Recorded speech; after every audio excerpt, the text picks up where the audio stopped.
শিক্ষার্থীরা, আমরা সপ্তম শ্রেণীর 2.1 সমানুপাত অধ্যায়টি করছিলাম। আজকে আমরা 4 নং শুরু করব। তোমরা একটু দেখো, এটাও সেম 3 নং এর মতোই। এখানে সবগুলো অঙ্কতেই আমরা শুধু চতুর্থ সমানুপাতিটি বের করব। তো একদম সহজ অঙ্ক। দেখো, ক যদি আমরা করি তাহলে দেখো, এখানে আমাদের প্রথম রাশি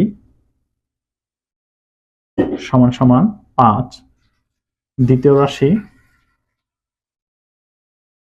সমান সমান 7, তৃতীয় রাশি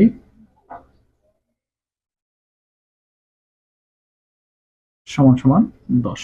এখন দেখো, আমরা সূত্রটা লিখবো। আমরা জানি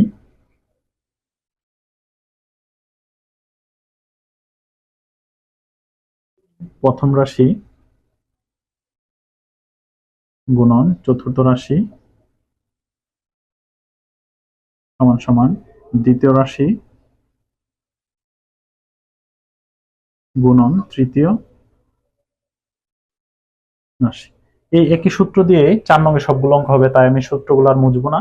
তুমি একটু খেয়াল করো, এখানে যদি আমরা মানগুলো বসিয়ে দিই, প্রথম রাশি আমাদের 5, চতুর্থ রাশি বের করব, আর দ্বিতীয় রাশি হলো 7, তৃতীয় রাশি হলো 10। বা এখানে চতুর্থ রাশি রেখে 5টা যদি ওই পাশে পাঠিয়ে দিই, চতুর্থ রাশি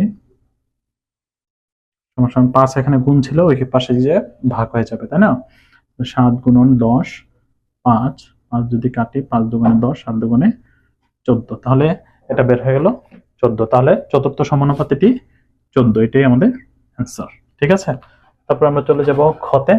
তোমরা একটু দেখো, আমি একই মান, তাই আমি সবগুলো আবার উঠাচ্ছি না। দেখো, খতে 15, 25, 33 সেম অঙ্ক।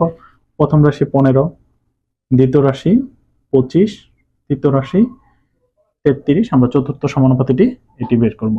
তাহলে দেখো, প্রথম রাশিটি হলো 15, বসালাম, গুণন চতুর্থ রাশি লিখলাম।